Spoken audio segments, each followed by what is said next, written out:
Right, so it turns out the supposed tragic accident wasn't so tragic, and it wasn't so much an accident after all.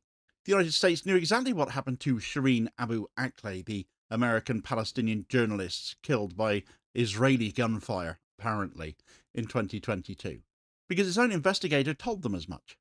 Colonel Steve Gabavics, the man Washington sent to examine the evidence in this case, concluded an Israeli soldier did intentionally shoot her, then watched as his findings were edited into the official lie. The State Department's line, "no reason to believe it was intentional," didn't come from the field, it came from the diplomatic shredder. For 3 years, that sentence has held up an entire fiction that a journalist's killing was too murky to judge. Now the official who wrote the original assessment has exposed the edit that kept Israel safe and the truth buried. The cover-up has blown up, and the word they deleted, intentional, is the one that will now define them instead. Recorded deliberate fire towards a clearly identified press group. Independent investigations by Al Jazeera, CNN, The Washington Post, Bellingcat, other... Washington Toast? Shireen Abu Akleh was shot in Jenin on the 11th of May 2022. She was reporting for Al Jazeera, wearing a helmet and a blue vest marked press. Her network and other journalists on site recorded deliberate fire towards a clearly identified press group.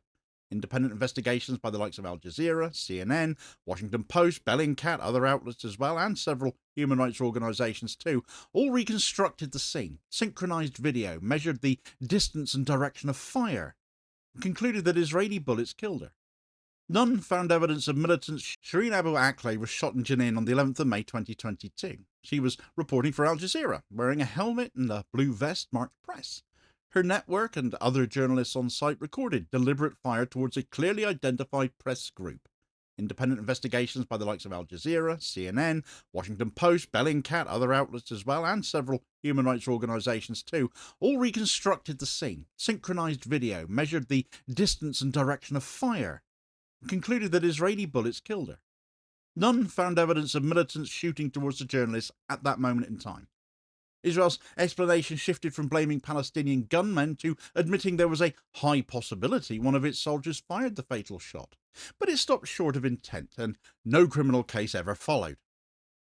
The US State Department echoed that language on the 4th of July 2022 by saying, "Israeli fire likely, no reason to believe it was intentional." That wording froze the case where Washington needed it frozen. If intent stayed out of the record, then, well, so would the law then, wouldn't it?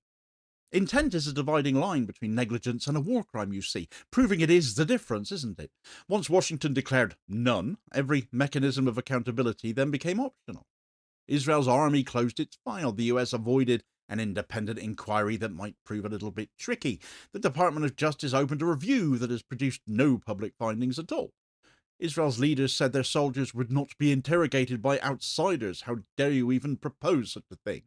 And repeated that position when a US probe was discussed as well. Washington accepted the refusal, though. "Oh dear, you don't want to? Oh, that's fine, we don't want to trouble you too much." Israel's allowed to, you see. In effect, the Allies' sovereignty over its troops outweighed everything else, certainly the right to justice. The pattern remained stable there. Case closed, it seems, till May of this year, when a documentary released by Zateo, and widely covered in Arab and Western outlets as well, named a soldier from the Israeli Duvdevan unit as the shooter. And the film used on-camera testimony and footage to place him at the site and to show that the group of journalists was clearly visible to them. Israel dismissed the film's claims and repeated its prior conclusion because, well, of course they did. But the documentary undermined Washington's 2022 statement somewhat. If open-source journalists could identify a probable shooter and name them, why had the official US review not been able to do that then? Well, speed up to the here and now then, and the answer has been made public. Gabavics, now retired after 30 years in the military police and former commandant of the notorious US military prison at Guantanamo Bay, told multiple outlets that his team's conclusion was that an Israeli soldier intentionally fired at Shireen Abu Akleh. He said senior officials soft-pedaled the language to appease Israel.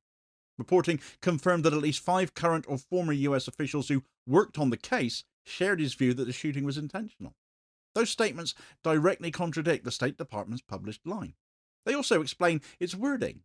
The finding was intent, and intent was deleted from the record. From that point, the case is not complicated at all. Shireen was part of a small group walking towards a known Israeli position. They wore visible press markings. There was no crossfire at that instant. The shots were single and spaced. The ballistic evidence and the investigations all pointed to deliberate fire. Israel admitted likelihood but denied intent. Washington took that denial, erased the investigator's word, and built its public message around the edit. That's not ambiguity, that's management. The management served the alliance, not the facts. Israel's refusal to permit external questioning is documented and, frankly, typical for them. Its opposition to ICC jurisdiction in Palestinian territories is constant, but also incorrect. The United States shares that opposition all the way, every time, also incorrect. Together, those positions guarantee that no independent judicial forum will hear the case then. The same pattern appeared when Israel rejected cooperation with an FBI review. Israeli officials called that request interference. Washington did not push back. Can you imagine if it was Venezuela saying such a thing? The pattern is what matters, though, isn't it? Sovereignty ending up being used as a shield, and the partner state accepting that shield because it protects its own political arrangement with them. All very convenient. Sovereignty versus power becomes sovereignty for power instead. Gabavics' testimony shows how language was turned into policy. Intentional would have required legal and diplomatic consequences. Unintentional requires none. The substitution made all the difference between justice and immunity, and now there's uproar about it, as you can well imagine.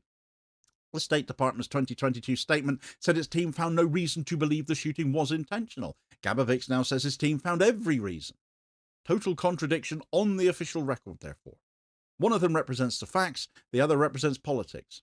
The softening was not an accident of phrasing, it was a conscious decision about what Washington decided it could live with, and they decided denial of justice over tricky dealings with an unstable ally was, well, that's what they were going with. The defenders of that decision pointed to confusion in the field, chaos of operations, dangers journalists have to accept. But these explanations all collapse against the evidence. The journalists were identifiable. The distance and direction were known. Multiple analyses confirmed a consistent firing origin. Israel's own military said its soldiers likely fired the fatal shot. No credible evidence exists of militant crossfire. The cumulative record therefore leaves very little room for doubt. The only uncertainty remaining was political, and Washington resolved it by writing doubt into their official record. This is not a case of governments misunderstanding each other, it's an example of how they coordinate their impunity. The US and Israel operate a shared doctrine that treats their combined sovereignty as a closed system, immune from external jurisdiction. When violations occur, responsibility is recycled within the system until it evaporates. The death of a journalist becomes a question of tragic circumstance rather than deliberate act, because admitting the act would tear down their facade.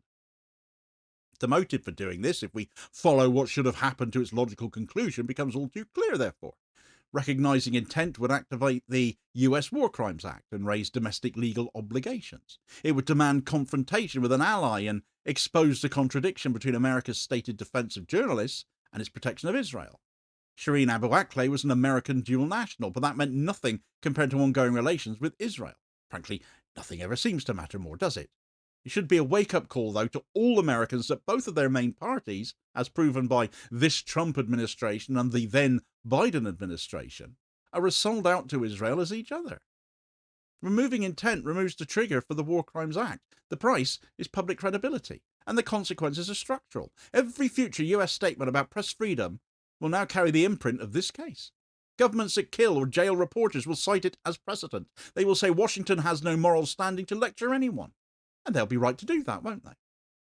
The timeline confirms that this was a deliberate containment strategy, not a bureaucratic delay. May 2022, the killing. July 2022, the soft statement. September of 2022, Israel's own report closing the file. November of 2022, Israel refusing cooperation with a US investigation. May of 2025, a documentary naming a shooter. October 2025, the investigator saying intent was deleted. Every step matches a political choice. None can be described as oversight. There's too many stages here to possibly believe that here. They did not fail in their duty. They chose to. And the core of this issue is sovereignty, and it's a point I've come back to again and again, it seems, of late. Shireen Abu Akleh's right to justice as a US citizen was subordinated to Israel's right to protect its soldiers from scrutiny. Therefore, Washington's sovereignty over its own laws was subordinated to the alliance that overrides them. Press sovereignty, the right of reporters to operate under protection of international law, was subordinated to military convenience. So at every layer, power decided which sovereignty mattered most. The journalists lost every single time. When the Zateo film appeared, the Israeli government dismissed it as speculation. The US remained silent. Then Gabavics spoke up, and the story entered a new phase. Now the State Department faces its own words as evidence against it. The claim that no reason to believe existed is contradicted by the investigator who says he wrote the reason. The denial that intent was found is contradicted by the official who found it. The soft phrasing that once maintained calm now ends up reading as a confession. The cover-up has become the scandal now. The function of euphemism in state language is to absorb public outrage before it hardens into demand, but it's not worked here. Tragic accident is a classic case. It tells the audience that nothing could have been done differently and that further inquiry is pointless. But when the euphemism is later exposed as a lie, it discredits every official who used it. And that is now where Washington stands. It faces a record that can no longer be reconciled with its own rhetoric on accountability. The credibility damage is self-inflicted. It's not even the first time the United States has shielded Israel from legal consequence, but it is the clearest instance in which the victim carried a US passport and the evidence was public from day one. It shows the hierarchy of interests plainly. Alliance first, citizens second, principles last. It also demonstrates how control of language substitutes for control of facts. The investigation's findings were not rewritten because they were uncertain, they were rewritten because they were clear. And the implications reach beyond this case, of course. When the State Department warns other governments against targeting journalists, those governments can cite Shireen Abu Akleh. When Washington demands respect for international law, its adversaries can point to the ICC stance and the edited report. When the US asks the world to trust its word on human rights investigations, the precedent of this deliberate softening will stand in their way. Power used this way, abused this way, erodes itself. Nothing in this record is speculative. The date and place of the killing are established. The convergence of independent investigations is documented. Israel's admission of high possibility is public. Israel's refusal to allow external questioning of its soldiers is recorded. The State Department's 4th of July 2022 language is verifiable. The Zateo documentary and its reception are public. Colonel Gabavics' role and statements are documented. Reports that other officials agreed the shooting was intentional are public. The US and Israeli opposition to ICC jurisdiction is long-standing and stated policy. These facts, all of them, are sufficient to support the conclusion that Washington altered its own findings to protect an ally and that the alteration undermines every principle it claims to uphold. The consequences are now plain to see as a result. A journalist's killing remains unprosecuted. A family waits for justice. 2 governments have destroyed their credibility on press freedom. The system designed to manage fallout has produced more of it. The euphemism is dead. The facts are not. The word intentional will now follow every mention of Shireen Abu Akleh, because the man who investigated her death has said it publicly. The only remaining question is whether Washington believes the public will accept the lie after the lie has already been disproven. The US and Israel built their defense on ambiguity. The defense has now collapsed completely. They could now correct the record, and they should. They could acknowledge intent. They could act on that. They could reopen the files and allow the legal process they obstructed before to finally take place. They could treat a journalist's life as worth more than an alliance's convenience, but they haven't done it, have they? And until they do, every claim they make about a rules-based order is a slogan covering a hierarchy where law stops at Israel's border. The public knows it, the world sees it, the edit that once protected them has now exposed them. But it isn't just in the US that such two-faced law and order is on display, is it? It's here in the UK as well. Donald Trump's sycophant to the point he's so far up his backside he can probably taste his teeth, passing himself off as our Prime Minister Keir Starmer, has seemingly decided an outspoken British Palestinian doctor cannot be permitted to do her healthcare duties for calling out Israel and standing up for Palestine. But talk about British soldiers fighting in the IDF. Well, we can ignore that, can't we? A lifesaver criminalised and soldiers participating in genocide ending lives are not. Well, a civilian-led legal group isn't having it, as it happens, so get all the details of that story in this video recommendation here as your suggested next watch.